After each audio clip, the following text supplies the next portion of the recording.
Hey everyone, welcome back to another episode of your Daily Guide. Today we'll be talking about 7 Deadly Sins Origin and my take on what the game looks like right now. Most players as we speak are just logging in, clearing dailies and logging out, and basically that's the current loop, and the game is in a much better state compared to launch, but sticking with it does feel more justified, but at the same time there are still some clear gaps that need attention if they want people to stay engaged beyond that routine.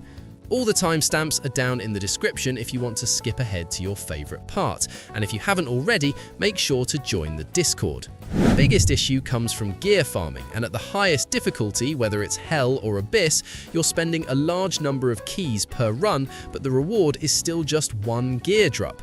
I personally felt that it doesn't line up with the cost. If you're committing to the hardest content, the return should scale with it. Even keeping it conservative, 2 to 3 gear pieces per run would make a noticeable difference without breaking progression. But right now, progression is slowed less by difficulty and more by how little you actually get per attempt.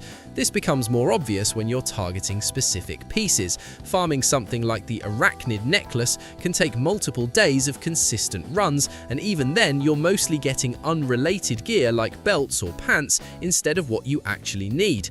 The issue isn't randomness itself, it's the combination of low drop volume and RNG. When you only get 1 piece per run on the hardest content of Hell and Abyss, the odds feel much worse than they should be, especially for free-to-play players who are limited in how often they can run the content. This ties directly into the key system, and with the current setup, you're realistically capped at around 2 high difficulty runs per day unless you're buying more keys. And if each run costs that much and you're already limited in attempts, then the rewards should compensate for it, either increase the daily key income or reduce the cost per run. Even pushing the daily total from 50 to something like 60 or 80 would open up more runs and make farming feel less restricted, especially when combined with better drop rates. Another area that needs work is pet capture. Some of the higher value pets feel unnecessarily difficult to obtain, not because of strategy, but because of the capture rates. Even using high-tier capture items, you still need a large number of attempts for certain targets like kangaroo rats or water spirits. Then you have cases like the Phoenix, where the base capture chance effectively sits at 0 for free-to-play options. That removes any sense of progression and replaces it with a hard wall. Capture rates don't need to be easy, but they should at least be realistically achievable without forcing players into paid options.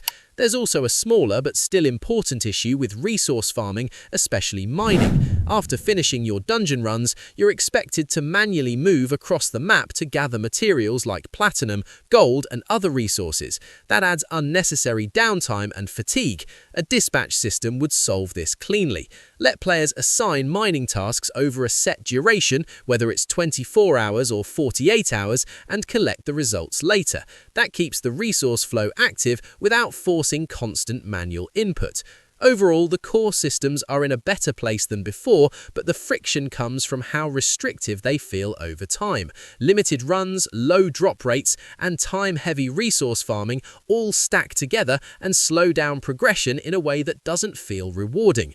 If those areas are adjusted, more gear per run, better key availability, reasonable capture rates, and some level of automation for farming, the game becomes much easier to stay engaged with beyond just logging in for dailies.